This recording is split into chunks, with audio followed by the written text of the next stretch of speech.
The Elephant in the Brain: Hidden Motives in Everyday Life. By Kevin Simler and Robin Hanson. Human behavior is almost never what it seems. Like the so-called elephant in the room that no one talks about, the elephant in the brain is human selfishness. Humans are most effective at deceiving others about their true intentions after they first deceive themselves about their true intentions. You can realize social advantages from knowing how to cheat and knowing how to detect cheaters. The brain is adept at self-deception through its press secretary, the module that manipulates reality in order to favor self-interest. Nonverbal signals are sufficiently ambiguous to both reveal and disguise hidden motives. Social institutions claim to act in society's best interests, but they have hidden agendas that serve selfish motives. Education certifies citizens as good employees. Counterintuitively, the less you know about your own hidden motives, the better you can convince others of your goodwill. Pursuing enlightened self-interest ensures that people will cooperate in order to improve society. Summary: why people conceal their motives. Humans aren't much different from their primate relatives. People always compete for a place in the dominance hierarchy. They pursue their self-interests in almost all social interactions. Although candidly admitting your selfish motives isn't socially acceptable, human behavior is almost never what it seems. And people constantly judge each other's actions and motives. Like the so-called elephant in the room that no one talks about, the elephant in the brain is human selfishness. People disguise their motives to appear less self-interested than they truly are. They also hide these motives from themselves. The human brain evolved to deceive itself for a strategic reason. The better you hide your motives from yourself, the more successfully you can hide them from everyone else. But, with better awareness and insight, you can confront what really motivates you more honestly. Competition and evolution. Humans may have developed big brains because they must cooperate to survive. The less salubrious reason is to navigate social challenges, alliances, intergroup conflict, cheating, lying, and competition for mates. Human brains developed quickly in a short period of time. The amount of energy it took people to produce such big brains seems wasted, considering that no other species could match them. Humans participated in an intra-species evolutionary arms race, that is, they competed only among themselves for survival. The capacity to deceive and to detect deception became imperative for their survival. People needed to have lies against which to discern truth. Norms and norm enforcement. Species that compete without restrictions waste precious energy. Redwood trees, for example, don't need to be as tall as they are, but as a species, they aren't able among themselves to coordinate a height cap, say, 100 feet, that would benefit all of them. On the other hand, humans have developed social norms and norm enforcement to turn wasteful competition into useful cooperation. Humanity uses collective enforcement to contain the power of its dominant members. Language produced written laws and rules to enforce them. Institutions evolved to deal with dangerous norm breaking, like murder. In social interactions, certain norms are more flexible, and deceit and folly are more common, as in crimes of intent, when you act warmly toward a friend's spouse but secretly intend seduction. The meta-norm against cheating. Your incentives for fitting societal norms include maintaining your reputation and not becoming the subject of gossip. Being gossiped about undermines a person's reputation, and reputation is valuable in forming and maintaining crucial alliances. Being perceived as someone who doesn't tolerate cheaters serves almost as well as stopping a cheater in the act. Society condemns those who let others get away with norm-breaking behavior, thus providing a meta-norm giving those who behave well an advantage over norm breakers. So what, exactly, is the elephant in the brain, this thing we're reluctant to talk and think about? In a word, it's selfishness, the selfish parts of our psyches. Everyone cheats, at least in small ways, because cheating is beneficial. Simple cheating evolved so people could avoid being seen as norm breakers. The brain adapted by developing mechanisms to detect cheating. Forms of cheating include offering ready-made fake excuses, conspiring in secret, partially violating a norm to avoid prosecution, and using veiled insults to incite bad behavior in others. A modicum of discretion can disguise more overt norm breaking, such as drinking in public. Everyone might know someone who drinks too much, but they also know that everyone else knows that they know. The fairy tale, The Emperor's New Clothes, depicts the idea of common knowledge. When one innocent person declares what everyone already implicitly knows, it leads to deceit being exposed and punished. Self-deception. Humans constantly deceive themselves. As part of a complex self-defense strategy, they distort or ignore crucial information, even at the risk of their health and safety. The brain may withhold information from some of its parts to assist self-deception. Sigmund Freud postulated that humans developed defense mechanisms to preserve their self-esteem. The human ego is too fragile to deal with troubling information, so it lies to itself to reduce anxiety. But why didn't the brain evolve better self-esteem mechanisms?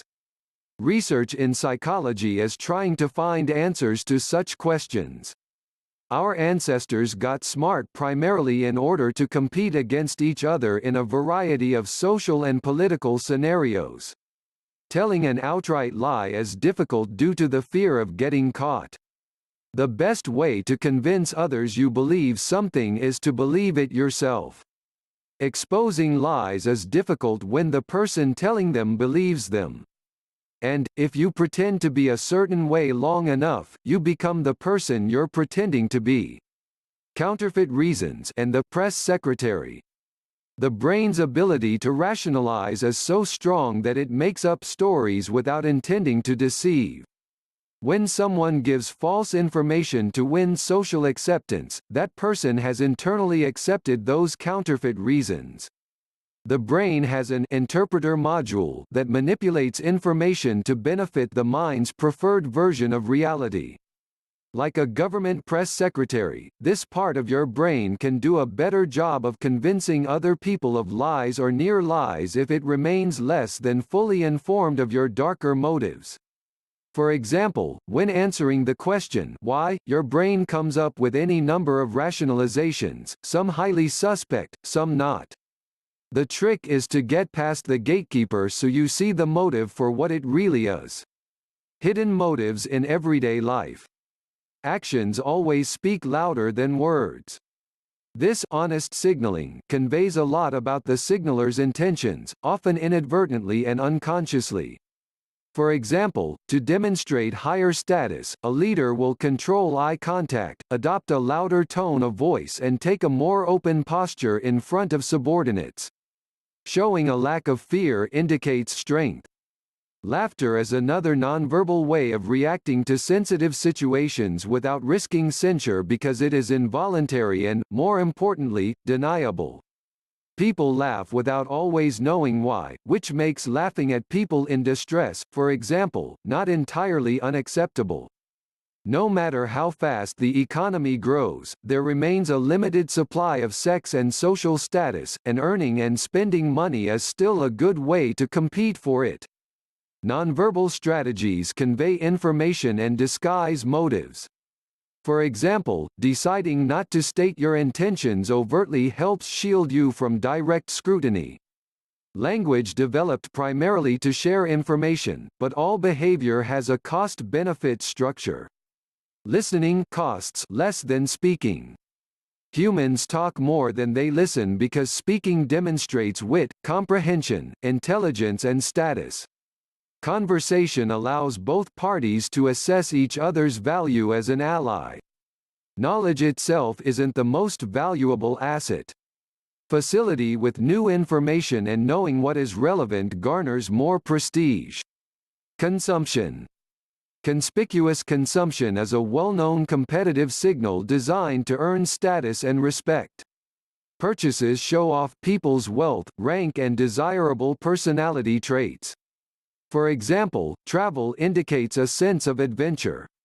Advertising targets the way people perceive what their peers want. This third-person effect makes consumption into a social activity in that people purchase products to advertise their most desirable qualities to their peers. Art. Art making and art appreciation are costly behaviors that have been around for more than 100,000 years, so they must serve an evolutionary purpose. Art is evident in every culture on Earth, whether people make music, write poetry, style their hair, decorate their bodies, or decorate their homes. Most evolutionary thinkers see art as an adaptation that contributes to species development, rather than as a byproduct of development. Art impresses potential mates and allies because the effort it takes indicates a person's capacity to waste valuable time and energy as well as other resources in order to compete. Charity.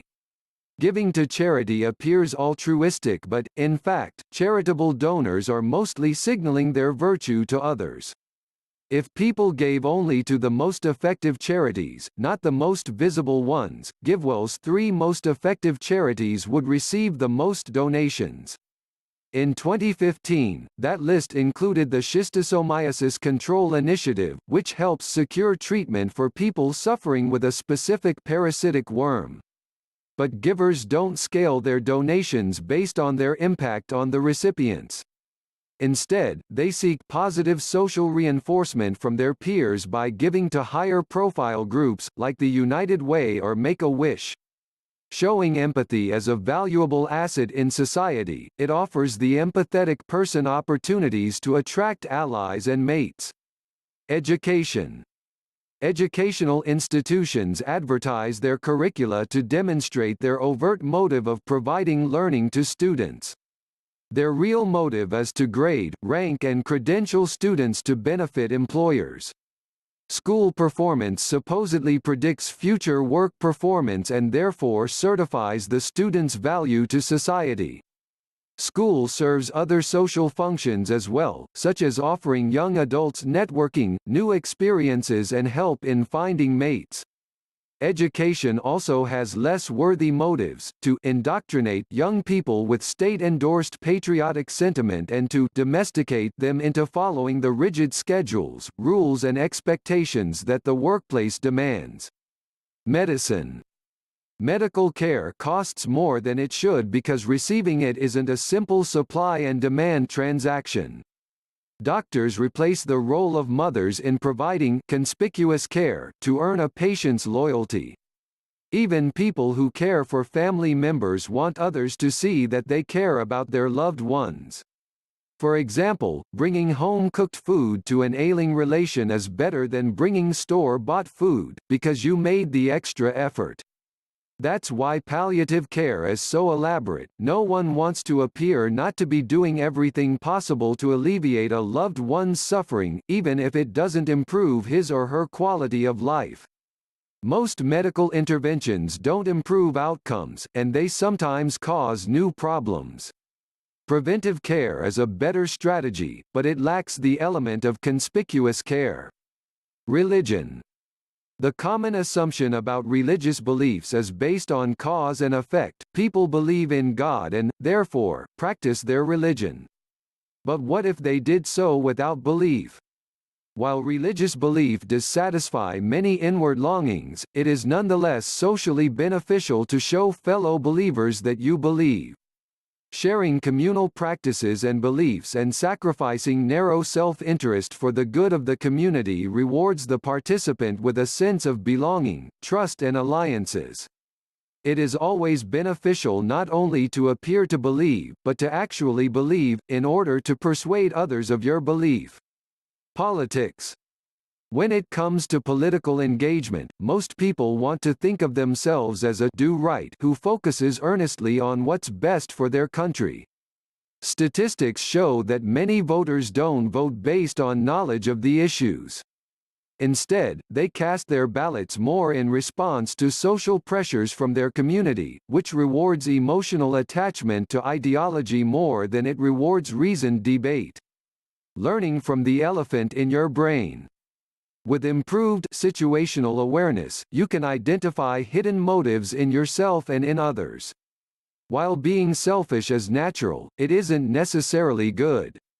Still, it's biologically impossible to rise above one's impulses. Acknowledging difficult truths demonstrates honesty, intelligence, and even courage. No one can be wholly good. Actions do speak louder than words, and people judge you more on what you do than on what they perceive you secretly want. Ultimately, doing good for others will benefit you, like many actions people take based on such enlightened self-interest will also improve society. With regard to institutions, probing the hidden motives of education and medicine may identify waste and improve services. For all of humanity's selfishness, people demonstrate a tremendous capacity to cooperate and help one another. Evolution favors ethical decision-making for human survival and enrichment. About the authors. Kevin Simler worked as an engineer and product designer for Palantir Technologies. Robin Hanson, Ph.D., is an associate professor of economics at George Mason University and a research associate at the Future of Humanity Institute of Oxford University.